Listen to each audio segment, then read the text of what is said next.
What's good, guys? I'm coming to you from my hotel room here in Pittsburgh. I went to Latrobe earlier today. This video is actually going to go out tomorrow morning on Sunday. So if you're watching this, I am filming this the night prior.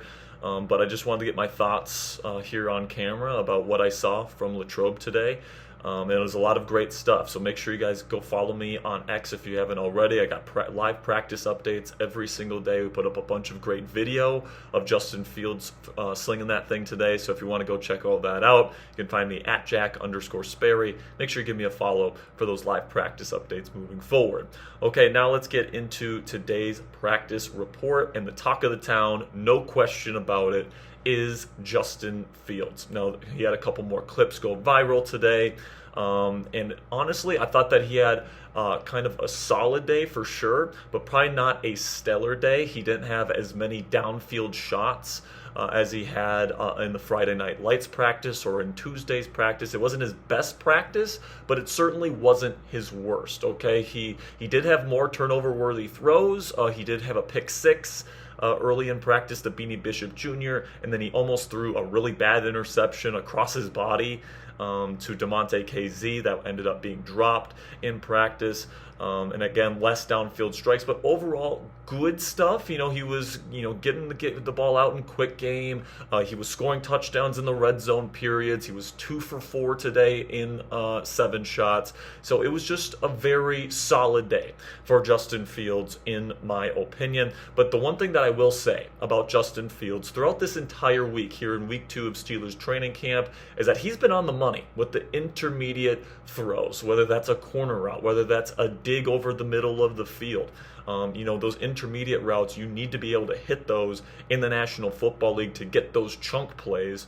It's something that Fields has struggled with in the past there with the Chicago Bears. He's been doing that pretty darn well here this second week of practice. Definitely during that Friday Night Lights practice, he was hitting guys in those intermediate levels. He hit another one today to Van Jefferson on a corner route that was very nice as well.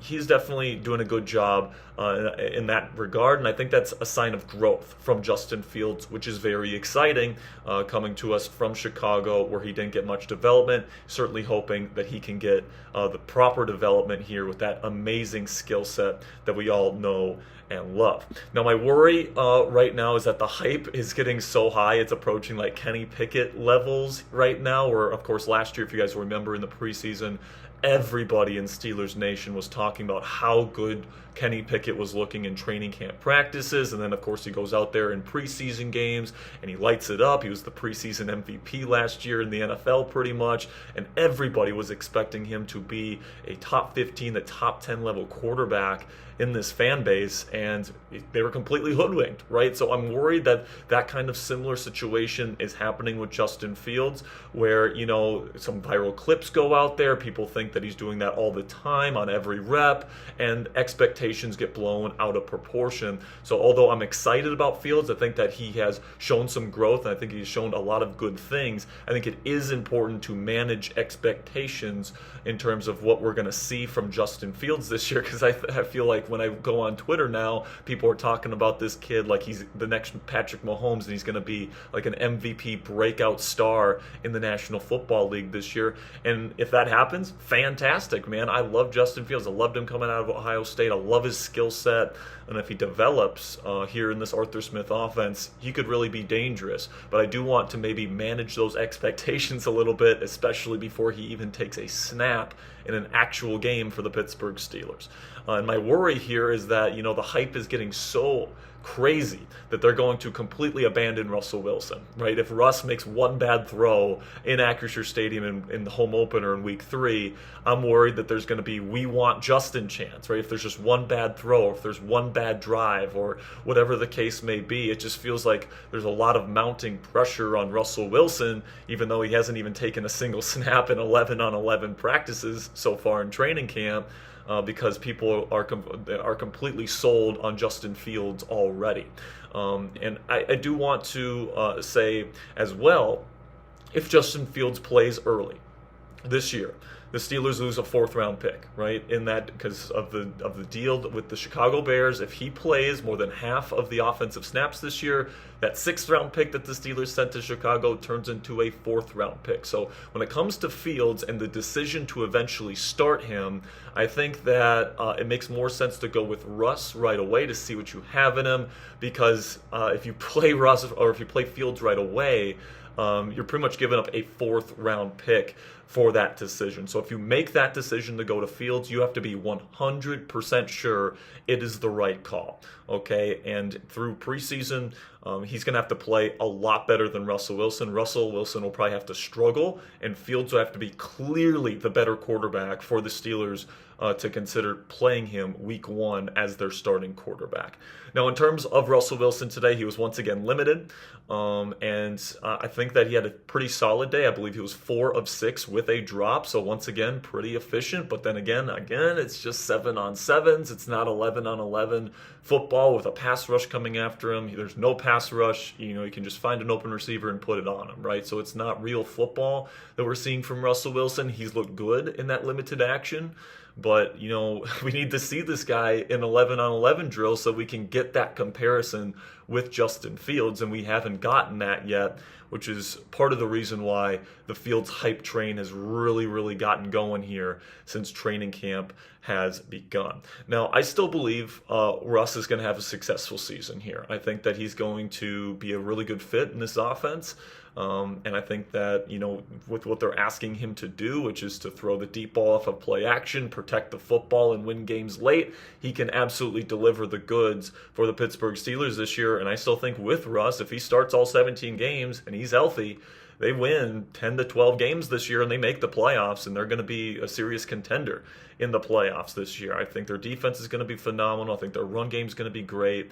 I think that they just need that very solid, steady veteran presence at the quarterback position. I think Russell Wilson still gives them that, but the pressure, I think, is definitely going to be on, because a lot of Steelers Nation right now is convinced that Justin Fields is the answer at quarterback. So if Russ has any sign of struggle, if he has a bad drive, if he even has a bad throw, I'm starting to think that we're going to hear "We Want Justin" chants at Acrisure Stadium this year, even if the team is winning. So Russ is definitely going to have to show out. He's going to have to play well, and the team is going to have to win in order for him to win over the hearts and minds of Steelers Nation as their QB1 this year. And we did get a report earlier today that it looks like Russell Wilson will be back next week in a full capacity. So it sounds like Tuesday, Wednesday, sometime next week, he's going to be cleared for full contact, and he's going to be back in those 11-on-11 periods of practice moving forward. And the big question that I have when that happens, when Russ comes back and he is a part of the 11-on-11 periods moving forward, how does Mike Tomlin and Arthur Smith divvy up the first team rep kind of division there? Do they give all of the first team reps back to Russ so that he can catch up with this team and try to develop some chemistry with the guys that has maybe been lost a little bit over these last couple of weeks? Or do they go 50-50 here and they make this a true quarterback competition? Because coming into camp, if Russ would have been fully healthy and he never tweaked his calf, he would be getting at least 80, 85, 90% of the first team reps, if not every single first team rep to this point.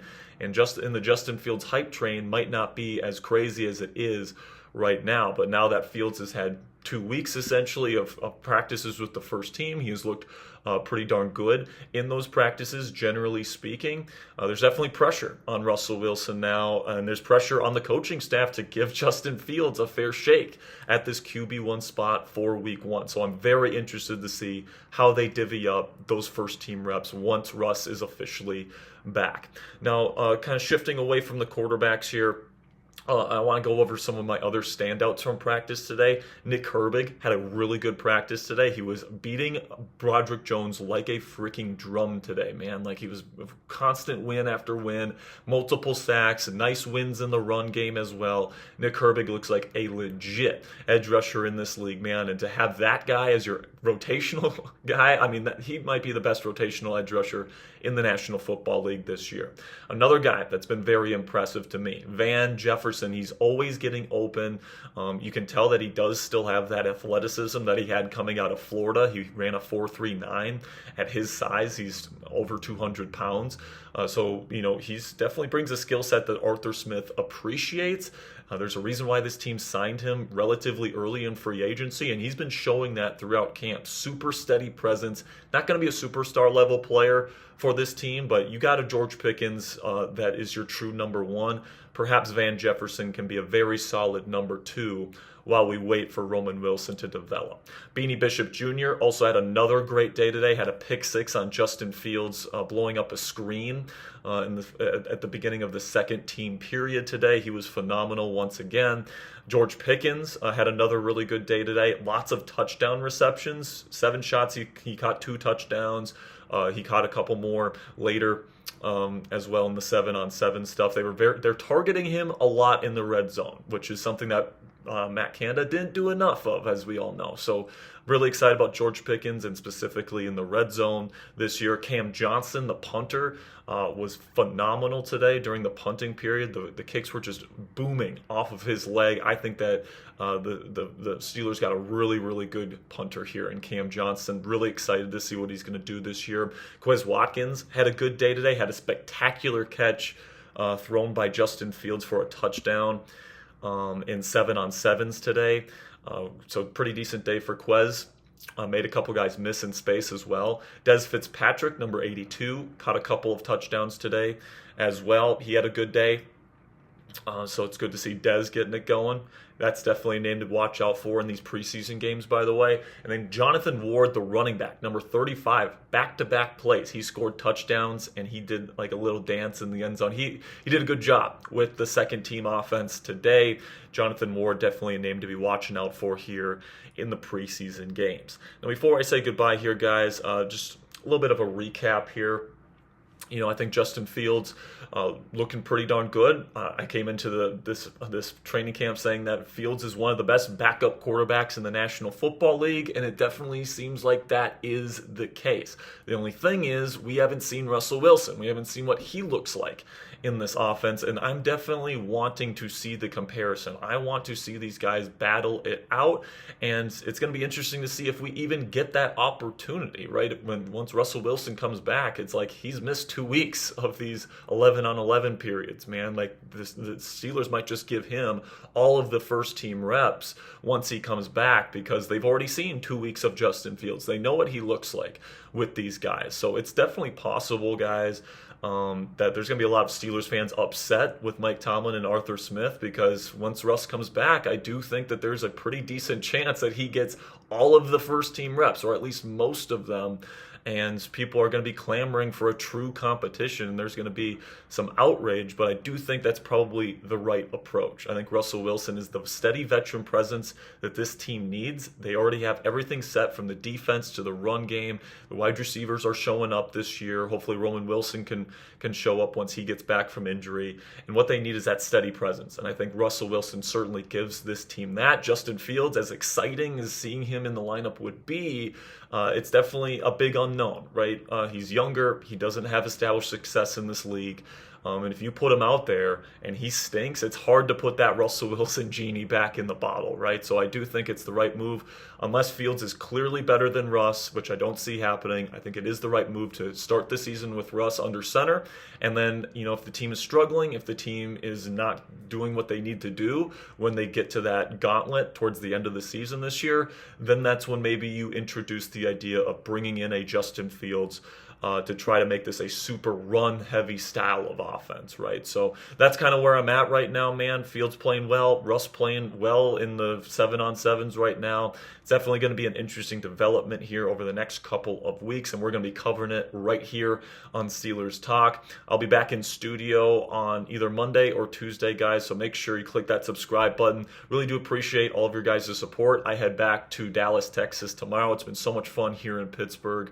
And I appreciate everybody that's reached out and everybody that came up to me today in Latrobe. It was absolutely fantastic. So make sure you guys click that subscribe button right now. I'll see you guys later. And until next time, here we go, Steelers.